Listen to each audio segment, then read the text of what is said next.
Hello, welcome to the latest Seahawks Draft Blog live stream. Rob Staton here. Was hoping that Jeff would be with us as well, but a little bit like the San Francisco 49ers defense yesterday, he is nowhere to be found. So if he joins us, we'll invite him in and he can jump on.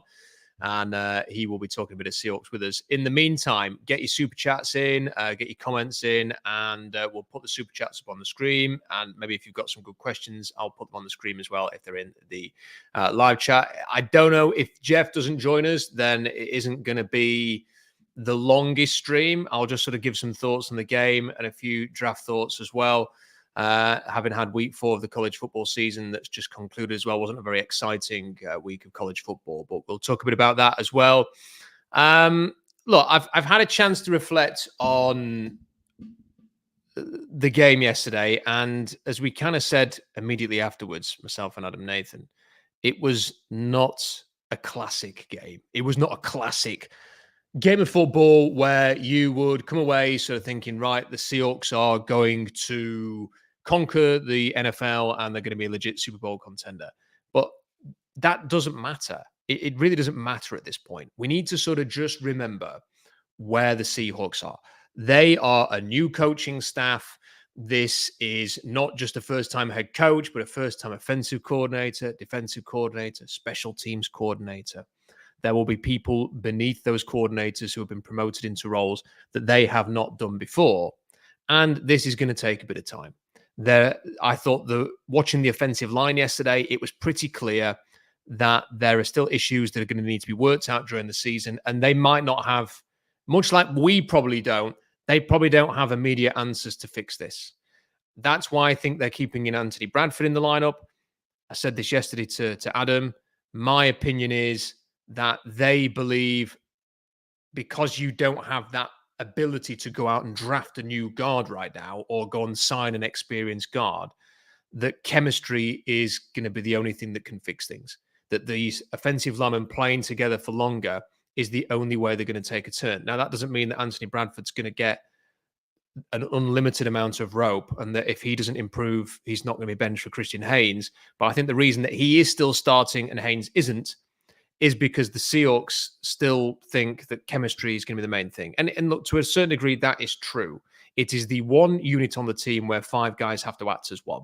So I can understand why they will persevere with this for a little bit longer. But unless Anthony Bradford improves, they're probably going to make a change. That's how I would assess this situation.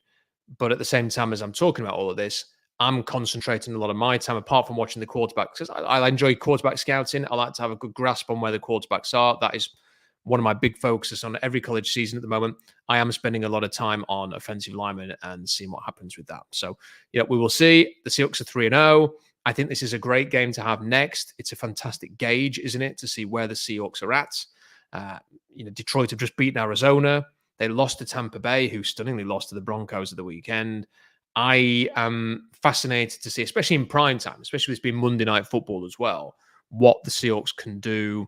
I think it's a good thing that they get a bit of extra time, an extra day to prepare for this one with Leonard Williams and Byron Murphy, obviously, having some injury issues.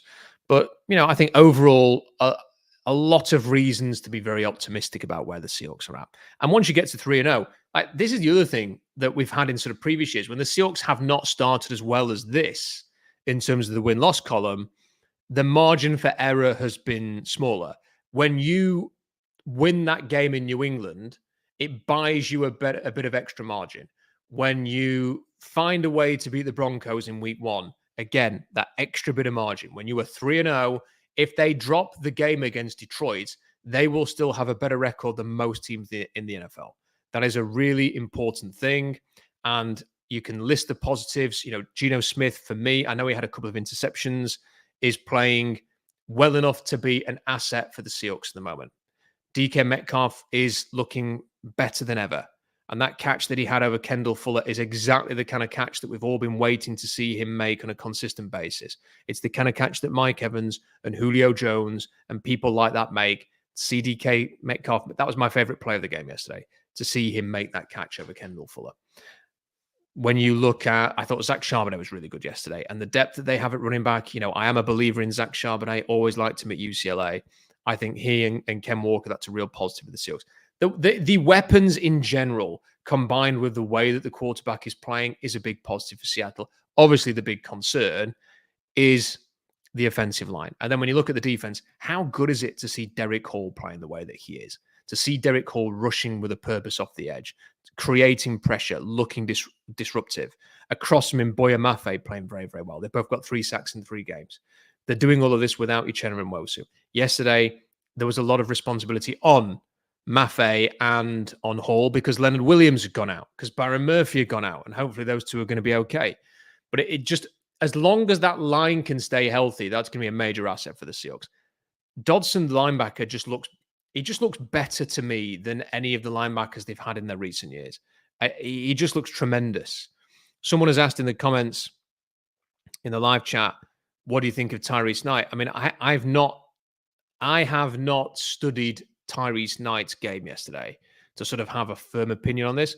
But from what little I saw watching the game and then watching it back without studying Knight, it looked as if he did a good job, which I think, given his status as a rookie, is all you can ask for at this point. You know, not a liability is a major positive for a rookie in the 3rd game of his rookie season.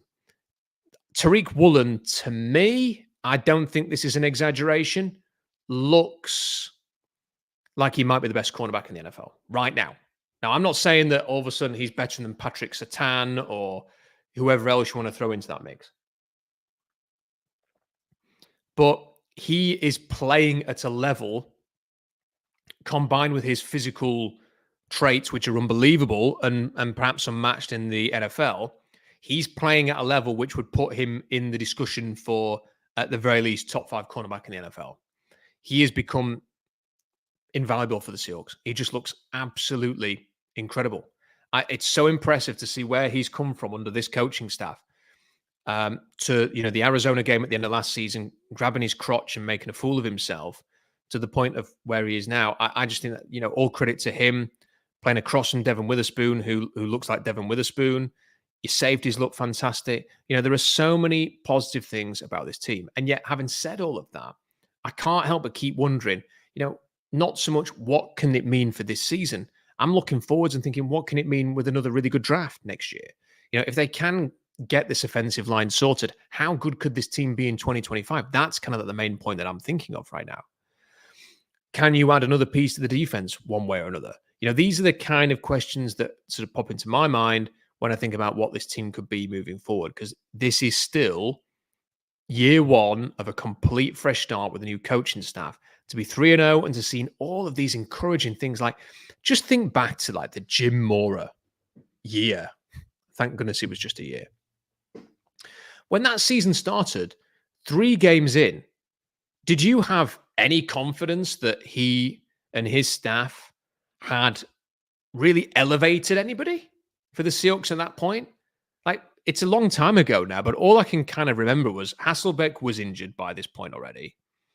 Patrick Kearney, who they brought in, was playing at the kind of level you'd expect from a big ticket free agent. Julian Peterson was playing well. And there wasn't really much else. Maybe Marcus Trufant was playing well. But all of these guys were doing well anyway. Like, Mora did not come in and all of a sudden, like, get Derek Hall and turn him into an NFL player like we're seeing. You know, to just the elevation of so many players on this roster. Tariq Woolen, like I said, others, because of this staff. It's exciting. But as I say, not necessarily exciting for the here and now, for thinking the Seahawks are going to romp the NFL and get to the NFC Championship game, because that's, you know, it'd be nice if that happens, but that's not an expectation. It's what it could mean for the future when the coaching staff have got a bit more experience. They've had another offseason. I'm already looking at next year and thinking that could be if this is exciting now, imagine what it could be in 12 months' time. So that's kind of where I'm at with it. Let me know what you think. Obviously, doesn't look like we're going to get Jeff today. So I will do as much as I can on my own. It's not going to be a long stream unless we get a lot of super chats, and then I will endeavor to get through all of these and answer all of your questions or anything you want to say. So send the super chats in and I will get through them. We've had a couple already. Jack says, what do you think of Jalen Milroe to the Seahawks? Seems to fit the Schneider profile, and now there's the DeBur and Grubb connection. Thanks for everything, Rob. Thank you, Jack. Appreciate that. Appreciate the question. And thank you for the super chat for the $5 as well. So on Jalen Milroe, I've written a fair bit about him on SeahawksTrapLog.com. Everything you say is right about the connection to Grubb and DeBoer, and that makes him uniquely intriguing for the Seahawks because Grubb is going to be able to speak to Kalen DeBoer and get better information than probably any other offensive coordinator, any other head coach in the NFL because of their relationship. So he will know whether he's the kind of player that they want to bring into this system. He has got a fantastic arm. Like, he can throw it downfield. His downfield accuracy isn't always the best, but he's got the arm. And we know that John Schneider likes an arm. He's very athletic. He can make things happen with his legs. These are all very positive things. The problem with Jalen Milroe at the moment is because a lot of people keep saying that he's improved and there's been a technical development there. If you watch the game against Wisconsin, for example, he is not throwing over the middle. There's not a lot of technical work to his throws. It is often one read, and if it's not there, set off and run. There were examples in that Wisconsin game where he's looking at his primary target. He can see that there's a defender quite close. He throws it anyway. Defender gets immediately hammered. They don't get the first down. Little things like that where it just feels very basic. That a lot of the deep shots were well schemed as opposed to like dropping it in a bucket. There were a couple of really good downfield throws, in fairness, in that game. But DeBoer's very good at scheming opportunities for his quarterback, and he's got the arm to capitalize on that. But he doesn't throw the seam.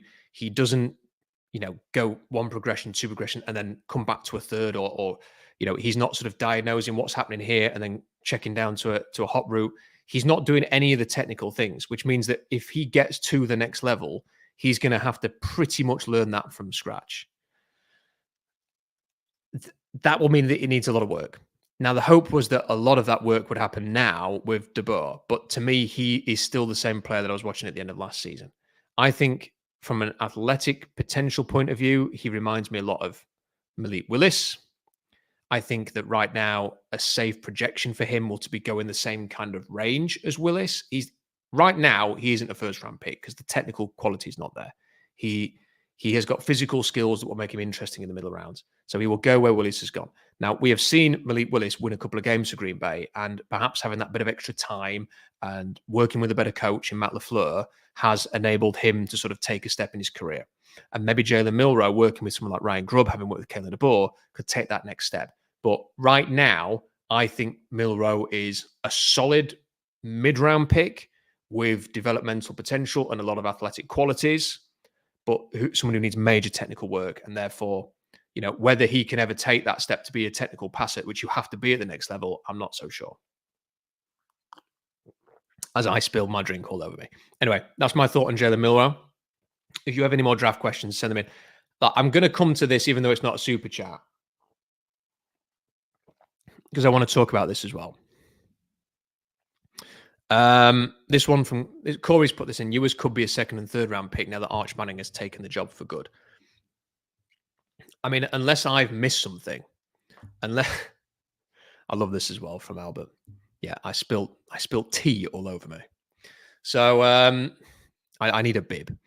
So for starters, I don't think it's unless I've missed a story here that Arch Manning has taken the job for good. I mean, he threw 2 interceptions of the weekend, 2 touchdowns, against an overmatched opponent.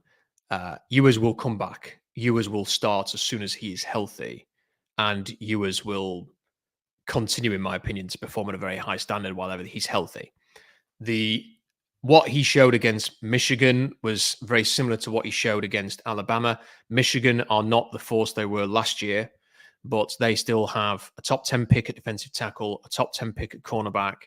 They still have an edge rusher who is performing better than any other edge rusher in the country currently. They have another defensive tackle who some people think is going to be a first-round pick. I think he's probably more of a day 2 pick. So there's a lot of NFL players still on that defense, and he carved them up. Like his ability, like when I'm talking about Milroe doesn't throw over the middle, Ewers is throwing over the middle. When they get pressure from Ewers, he's keeping his eyes down for a little sidestep to manipulate the pocket, get into space, and then find those throwing lanes, which is superb. He looks like a very experienced, mature quarterback who understands his scheme. And then the other thing that he's got is he's more mobile than people realize, and his arm is terrific. To get the ball downfield in the way that he does, he needs to be a little bit more consistent with it, but he can get the ball downfield, and his release is unbelievable. His release, he has got, and I don't know why people don't talk about this more, his release is very similar to Aaron Rodgers. That sort of, it's a flick of a wrist, has very little, he does not have an elongated motion whatsoever. So that when you see pass rushers come towards him and you think he's going to get hit and he's going to get hit, and somehow the ball comes out and it fires out with velocity. I am a sucker for those kind of quarterbacks who can get the ball out very, very quickly with a very whip-like release and do so with great velocity and accuracy. And he has shown that he can do that. I think the sky's the limit for Quinn Ewers. If he'd not picked up this injury, he'd be the first overall pick in any mock draft that was worth reading. That is the level of potential he's got. The problem with Ewers is that he's got injuries again. He's got another injury. He had an injury last season. He had an injury before that. Can the guy stay healthy would be the question that I'd be asking right now, especially in a league where offensive line play has just fallen through the floor. So that's the question with him. But purely from a talent point of view, he's excellent. And they will go back to him when he's healthy again. And Arch Manning will be the starter next year. But I wouldn't be surprised if Quinn Ewers wins a national championship with Texas this year. And he's a very, very good player. Anyway, so that is my thought on Quinn Ewers. This from Hawks fan Matt Mann. It says, to what do you chalk up our issues this week with penalties and no offense for 2.5 quarters? I'm obviously happy to win, but these feel like very familiar problems. Matt, thank you for the super chat. Regular supporter of the channel, much appreciated.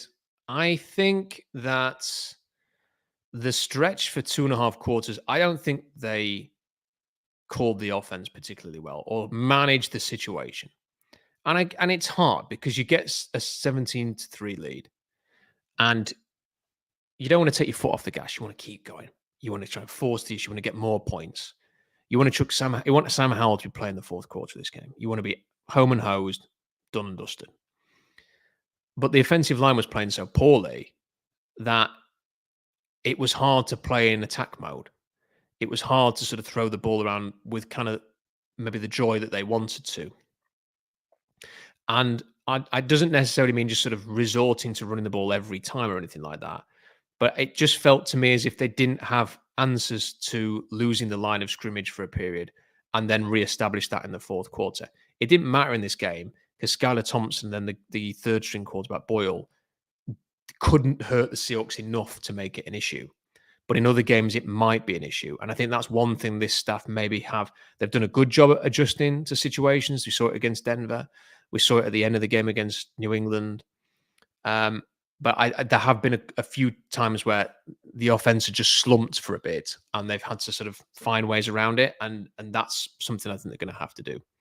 And then the other thing is just, you can't give away as many false start and holding penalties as you have. That it constantly seemed to put Seattle behind the 8 ball, never got any rhythm into things. And that was backbreaking for a period there. But they got it going at the end. They still scored 24 points. They didn't, get a pick six or anything to sort of boost the score.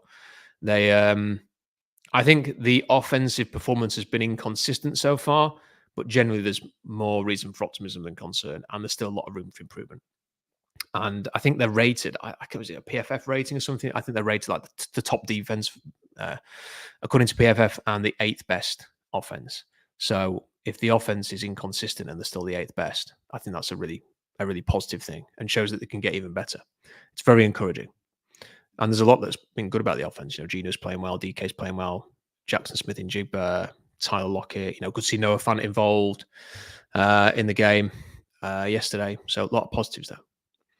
Christopher Best, thank you for the super chat. Says, how do you gauge the odds for Geno Smith extension after this season, given his first 3 games? Well, my personal opinion would be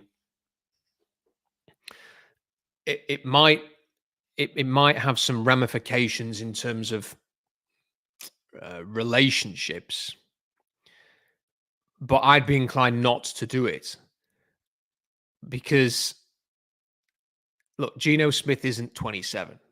Geno Smith is 34 next month and will be 35 next year. And rightly or wrongly, is at the stage of his career where it is going to be year to year until the end. And if you commit to, let's say, 2 or 3 years after 2025, you are then paying for his age 36, 37, 38 seasons. There are not many quarterbacks who continue to play at a great level at the age of 36. And that is the thing that would concern me a little bit. Now, watching him at the moment, he is still in his physical peak. It's very clear, and you only have to look at his cousin, who's at Ohio State, that he's got fantastic genes, that his athleticism is underrated, or at least was until he did that run against Denver, that he's a great athlete, that he's looked after himself, that he's in great shape. And for that reason, he may well have a longer sort of athletic peak than most players would have. But when the drop happens, it can be quite dramatic. And that's when the injuries can stack up. And I am not comparing Geno Smith as a talent to Ryan Tannehill, although let's not forget Ryan Tannehill was a top 15 pick back in the day and played receiver at Texas A&M before he went to quarterback. So maybe they're more comparable as athletes and players than I'm initially making out. But he signed a big extension with the Titans at a similar age to this. And by the end of the contract, it looked like a bit of an albatross for them because he had physically started to decline to the point that he was quite limited. And when it happens, it happens. And Tannehill went from leading the Titans to the AFC Championship game to being very, very replaceable very quickly. So for Geno, I understand why it would be tremendous to have that bit of security, to get a pay rise, and look, he may well earn it based on his performance this year. But I would be inclined to say, look, he's under contract for next year. If it is a year-to-year basis, review the situation in 2026, in that off-season, when the market may be better for you.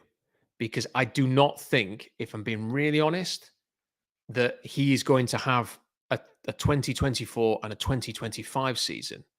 That means that when it gets to 2026 and he's 36 years old, there's going to be half the NFL knocking his door down to offer him whatever the market value contract is at the time.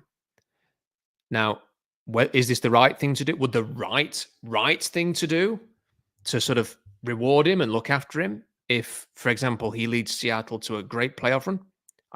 Possibly so. And sometimes doing the right thing by your quarterback is the right thing to do for the team, because in terms of sort of making a statement to everybody, we are going to reward this player. That can be a big thing sometimes. But if that doesn't necessarily happen, or it doesn't work out this season to the point where you think you have no choice but to pay this man an extension and extend his contract and give him a pay increase, then I would be inclined to wait it out and wait till 2026. And let's not forget, he had a great 2022 season and hit the market. And by all accounts, there was very limited interest in Geno Smith, and the Seahawks were able to get him back on a team-friendly deal. And I have to say, like, it might be better for Seattle to just let him do that again in 2026, which is a long way away. There's a lot of football to play between now and then, and who knows where we'll be between now and then. But if you let's say he plays at the level he's playing now all the way through to 2026, let him go and test the market again, and then maybe come back to him and make him the best offer that he's going to get, and you bring him back. I don't think there's a dramatic need to sort of get him signed up ASAP at this offseason, like it would with, say, a 25-year-old quarterback coming to his second contract who has only played on a rookie deal so far and hasn't tested the market, and would be snapped up if he did test the market, like, say, Jordan Love. So I think it's a very different situation.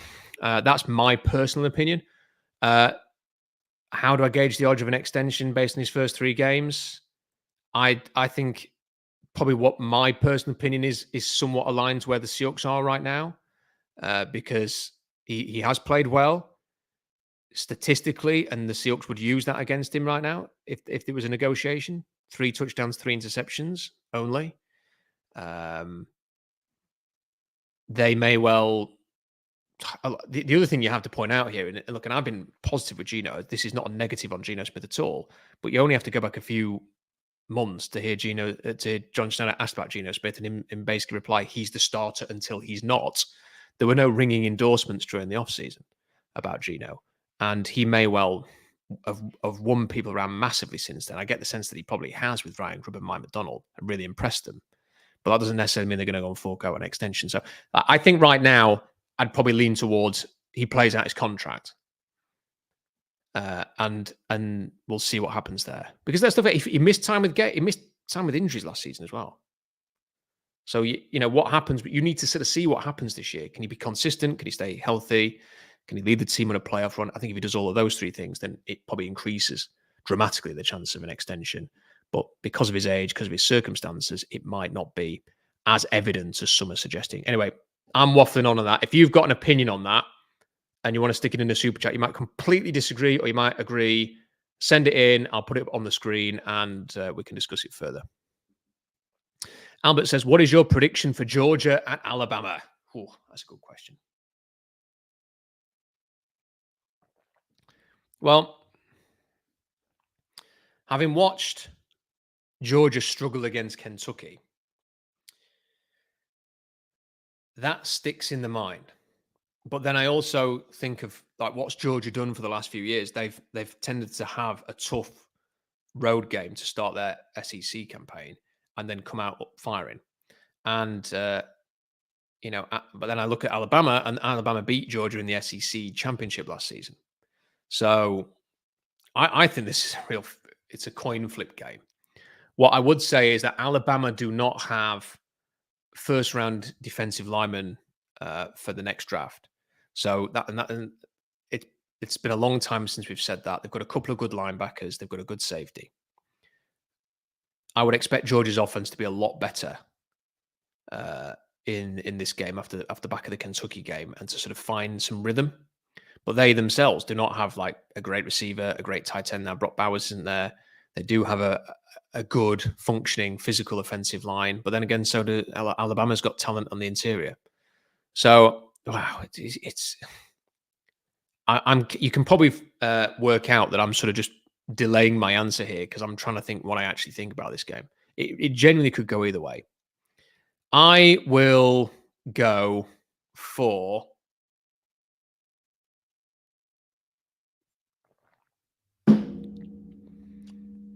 I'm going to go for Alabama because they're the home team. And I think Jalen Milroe will run around and will make things happen. And I think Alabama will win. But I could just as easily see Georgia really putting it to Alabama because I just can. So don't take my prediction in any betting advice. But thank you for the question, Albert, and the super chat. It's interesting. I can't wait to watch that game. I can't wait. Jeffrey says, I feel like our Hawks should be even more motivated than the Lions, the way we've been ignored this year, to really show out this Monday. I like our chances if we get pressure on Goff. I would agree with that. I don't know if anybody saw bits of the game last night, but Jared Goff was playing like Jared Goof again and had a pick six called back because the ref said that the ball was snapped right after the 2-minute warning had been called. And if you slow it down, the ball snapped at 2:01. So there was 1 second left on the clock when the ball snapped. That should have been a pick six. He threw an awful interception when trying to close the game out late on, and Arizona just couldn't capitalize. He has not started particularly well this season. He's been paid, and like a lot of quarterbacks, is not really on fire at the start of this year. Now, he's the kind of player who can get into a rhythm and can get things moving. But yes, I think the key is to get pressure on Goff. And then on the other side of the ball, Detroit's cornerbacks are really struggling. Marcus Davenport is injured and he's going to miss this game. Aiden Hutchinson is the Detroit pass rush. So come up with a game plan to limit him.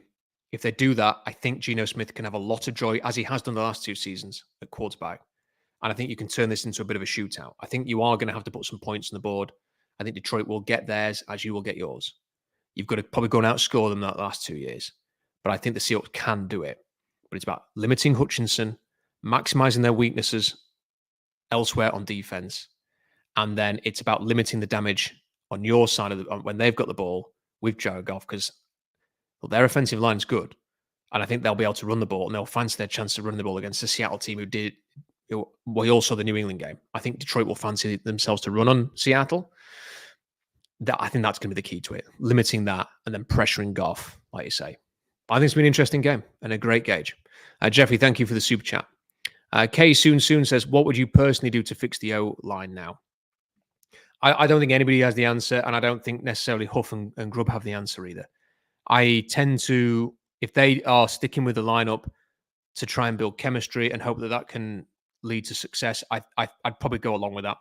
I think that's probably what it is, probably what they're doing, and I think that makes sense. I don't think there's anything else you can do. You could put Haynes in, and he might have a month-long issue trying to get chemistry with everybody else, and he might have rookie growing pains as well. They don't have a better alternative to Lake and Tomlinson, which is a shame. Connor Williams has just got to get more reps, more time on the field, try and get his sharpness back. Can he be 2/3 the player he was at Miami before the end of the season? That's what you've got to hope for.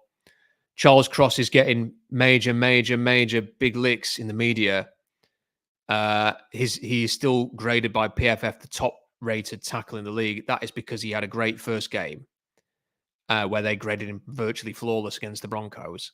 And, he was in the low 70s in terms of grading for this latest game. And he got beat badly off the edge on one snap. I don't think he's playing as well as people have been suggesting. People are thinking all of a sudden he's like the best tackle in the league. I don't see it that way. And he's the best player on the line. So everybody else is struggling. It's hard. I think the only way to fix this is going to be more investment in the trenches, in free agency, probably. But that's so expensive, so then you probably turn to the draft again. But look, I mean, just to give you a couple of names, I know this is like the future and you asked about now, but look, Tyler Booker's a very good guard at Alabama. I think Jonah, I'm going to butcher this name, Savea, I don't know. He's a tackle at Arizona, but he's better inside. He is the kind of Scott Huff, Ryan Grubb offensive lineman in terms of aggressiveness, athleticism, tackle experience. I can see them plugging him in at left guard and him having a big impact. But I think they like Tyler Booker because they like Cooper Beebe, and I think Tyler Booker's a better version of that. So I could see him being an option as well. And I think Jack Nelson at Wisconsin is somebody I really like him. I think he could play right tackle or guard. I've got a second-round grade on him. I think he could be fantastic for them. So there are players. There are interesting players. Josh Simmons is very interesting. I think he's a left tackle rather than a right tackle or a guard. But I think he's very, very good. Probably could play guard, but I just prefer that power of Booker, Savaiinaea. Again, I don't know if I'm butchering the name. And Jack Nelson and that aggressiveness. So I do think there's some options next year, but I don't think there's anything you can do right now. I'm not sure there's an obvious fix other than more time together.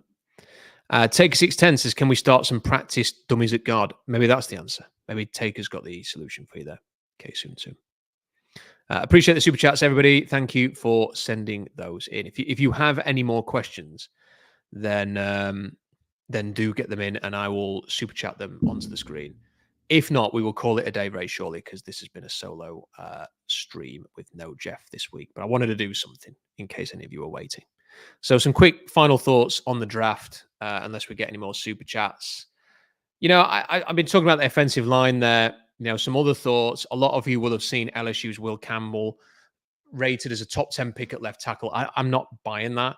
It was revealed over the weekend by Jim Nagy that he has sub 33-inch arms as well, like 32.78 or 6'8". So he's not a million miles from 33-inch arms, but that's not ideal length for a tackle at all. And I was already grading Will Campbell as a guard. I had him in round 2 as a guard. And to sort of see that lack of length, I think it's very likely that Will Campbell will be graded by most teams as a guard at the next level. And I don't think he's going to go as high as people think. Now, I thought that the other tackle for LSU, Emory Jones, is a lot more aggressive and physical. I think he is a tackle.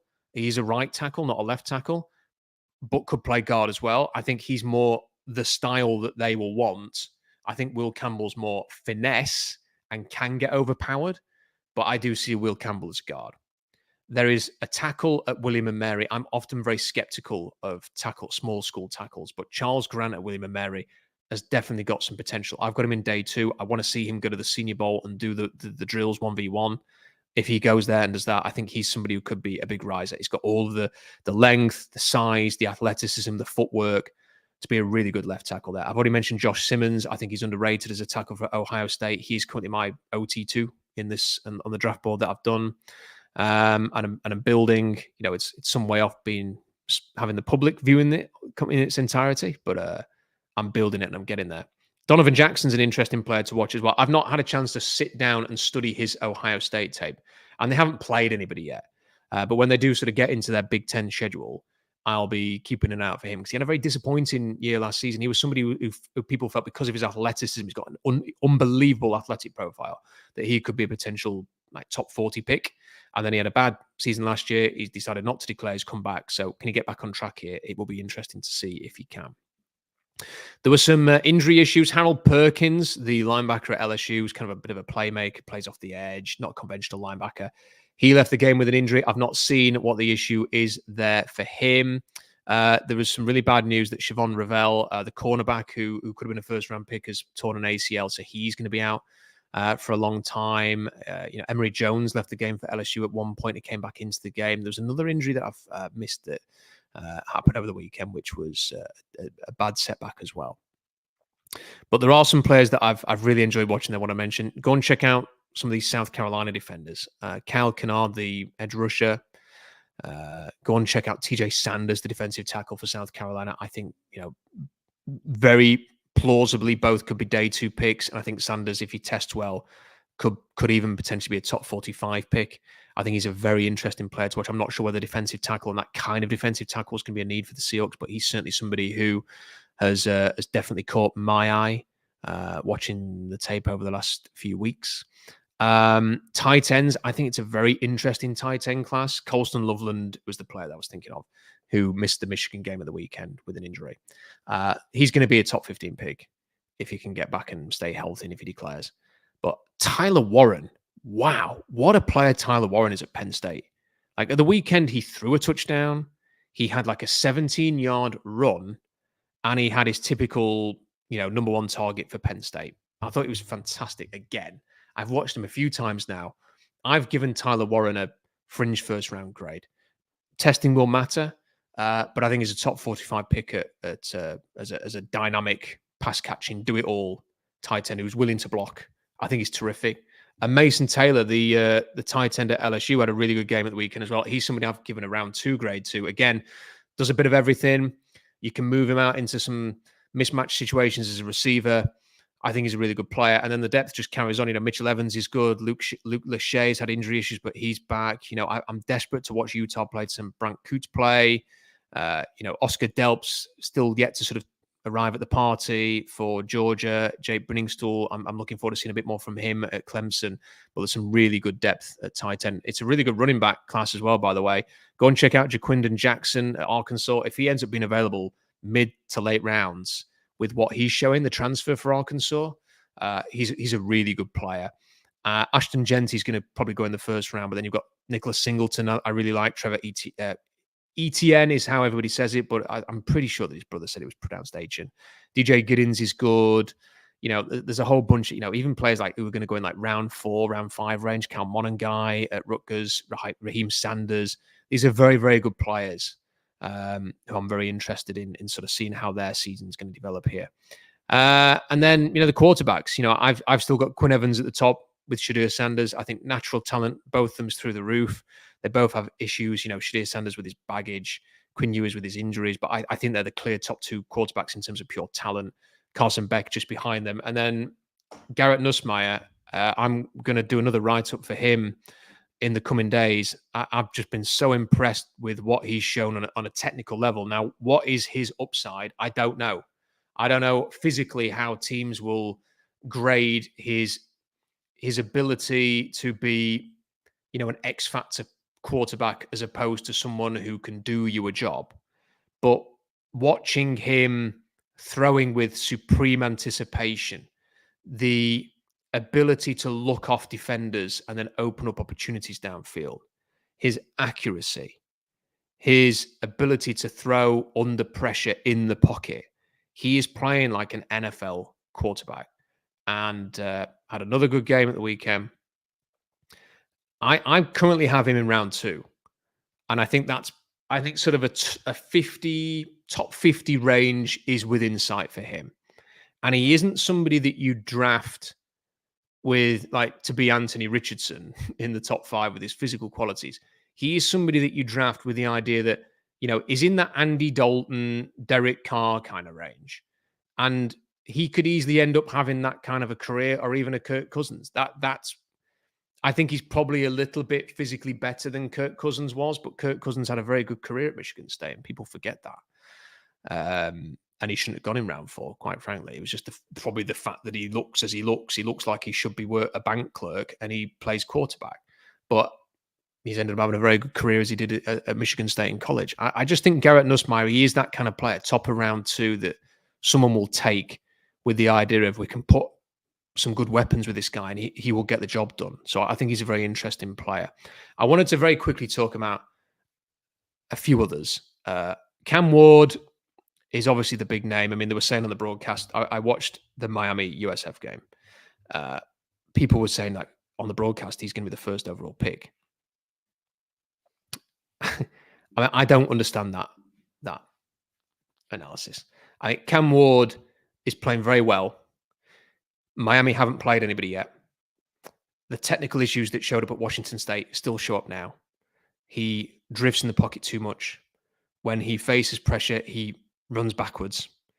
He is not showing an ability to sort of just set, drop, work within a crowded pocket, throw over the middle, under pressure, like Nussmeier is, like Ewers is, like Sanders has, Beck. He doesn't do these things. He is very, very good at creating and making things happen. And that is a huge plus point for him. And as you can see with Miami, he's playing very, very well. We are seeing the best version of Cam Ward right now. But as someone who has seen him live in person, I've also seen some of the limitations happen when he faces pressure that he hasn't yet faced in Miami. That's when he tries to do too much. That's when the mistakes tend to happen. And he is physically, I'd say he's not average. He's not great either. I mean, there was a throw downfield in this game where he really did underthrow the receiver quite badly. He's not got like a cannon.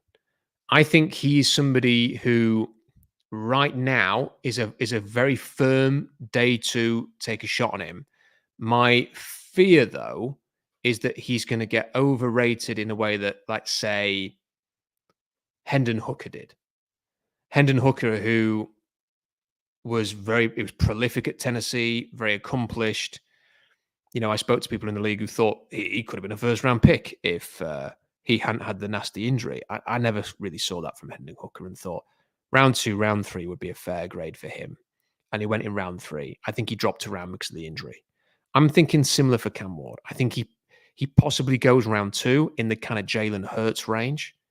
May go in round 3, but I think we need to be realistic. On a technical level, he has a lot of work to do. And I worry a little bit that when Miami actually plays somebody, and that might not be until the playoffs, that there will be some exposure there.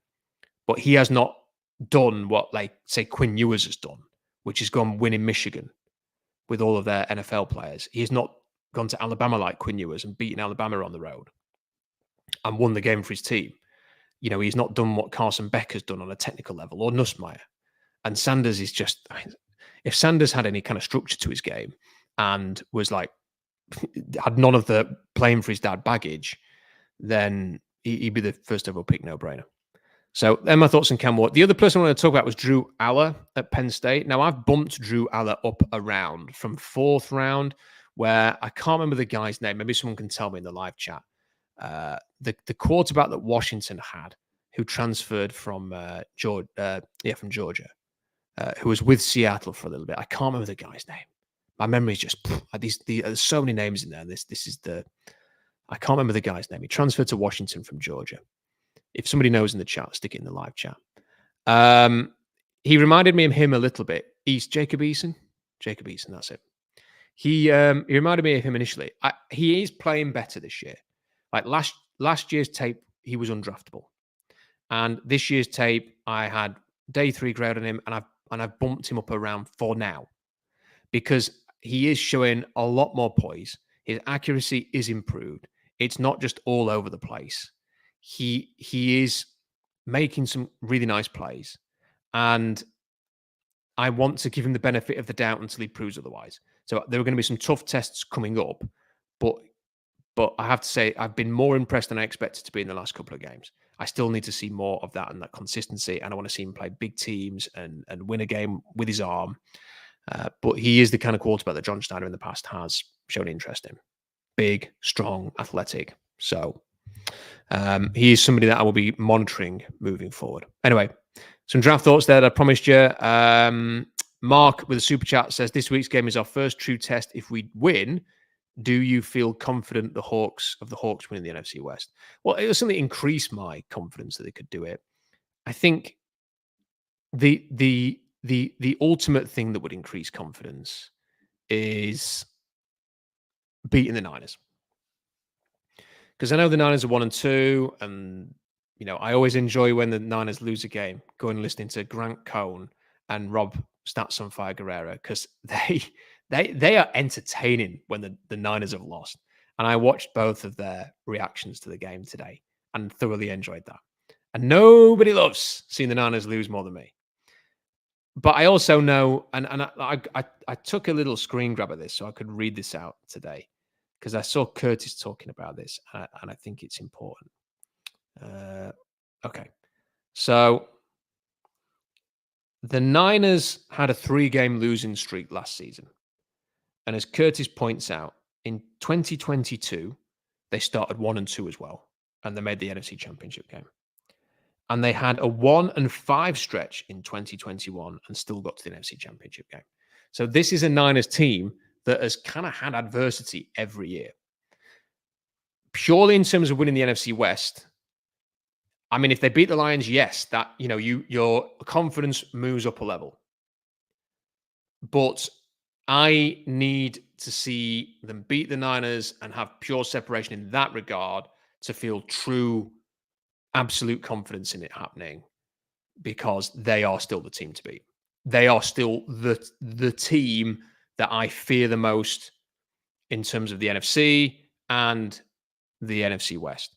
And we've seen them go on a roll before where they kind of look unstoppable. And that can still happen because they still have star players. They still have Kyle Shanahan, who I think every other fan base in the NFL rates Kyle Shanahan more than the Niners fans. They seem to have just really turned on him. But I think he's a very, very good coach and could easily get them back on the saddle. So that's the game for me. Even if the Hawks win next week, it's when they play the Niners. And I'm having traveled all the way to Seattle for Thanksgiving last year to watch the Seahawks get absolutely hammered by the Niners. I want to see us hammer the Niners. I want to see, not in terms of scoreline necessarily, I want it to be a physical beating. It can be a 3-point win, a 1-point win, whatever. I want to see a beating. I want to see us square up to them and give them a battle. Because for the last few years, we have not given them a battle. It's been too easy. And I believe they will give them a battle this time. And I'm very much looking forward to that game. And it's not too far away, is it? It's like the Lions, Giants, and Niners. Is that it? Is that the run that they've got? So very much looking forward to that. Mark, thank you for your super chat. Thank you to everybody who has sent super chats in. Appreciate it. Sorry that we didn't have Jeff. Hopefully we'll get Jeff on another time. But I hope you've enjoyed this 50 minutes of me just waffling on to myself. Hope that's not been too off-putting. SeahawksDraftBlog.com. I will have the draft scouting article on the blog on Wednesday. That's when that will go up. Don't forget to check out Puck Sports tomorrow. My latest hit with Puck Sports. It will be available live on Puck's Twitter stream and the YouTube and all of that stuff from 10 a.m. your time. And then he puts everything on YouTube. So I will share that. If you sort of subscribe to my channel, you'll, when I share any of these things that I do and these other podcasts, I will always sort of do a little post on that. So on the YouTube channel. So if you subscribe, you'll never miss any of those. And also subscribe anyway, because 40% of you are still listening to these and not subscribing. So why not subscribe? It helps me out. It helps get more eyes on the channel in general. and it just helps support us as much as you can. Also, if you wouldn't mind leaving a comment in the comment section, if you wouldn't mind liking the video, because that really helps, check out SeahawksDraftBlog.com for more. Thanks for super chats. Thanks for the correspondence. Thank you for watching. Until next time, bye for now.